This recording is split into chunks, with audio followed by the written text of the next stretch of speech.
আজ বাড়িতে বানিয়েছিলাম ঝাল সুজি। এর জন্য প্রথম গ্যাসে একটা কড়াই বসিয়ে তাতে সাদা তেল দিয়ে কিছু বাদামকে ভেজে নিয়ে তুলে রেখে ওই তেলেতেই গোটা জিরে, গোটা গরম মশলা, শুকনো লঙ্কা, তেজপাতা ফোড়ন দিয়ে একটু নেড়ে চেড়ে আগে থেকে কুচিয়ে রাখা গাজর কুচিগুলো দিয়ে কিছুক্ষণ চাপা দিয়ে ওটাকে সিদ্ধ হতে দিলাম। ঢাকাটা খুলে আলু আর বিনস কুচিগুলো দিয়ে একটু নেড়ে চেড়ে নুন দিয়ে আবার কিছুক্ষণের জন্য চাপা দিয়ে দিলাম। আবার কিছুক্ষণ পর ঢাকাটা খুলে দুটো কাঁচা লঙ্কা, কিছুটা ক্যাপসিকাম কুচো দিয়ে আবার কিছুক্ষণ নেড়েচেড়ে চাপা দিয়ে রাখলাম যাতে সবজিগুলো একটু সিদ্ধ হয়ে যায়।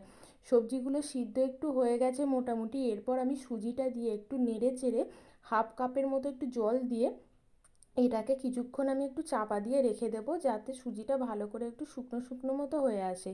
যখন একটু জলটা কমে এলো আমি ঢাকাটা খুলে বাদাম কুচোগুলো দিয়ে চিনিটা দিয়ে একটু নেড়ে চেড়ে আরও কিছুক্ষণ জলটা শুকনো হতে দিলাম। এরপর ঢাকা খুলেই আমার রেডি হয়ে গেল ঝাল সুজি।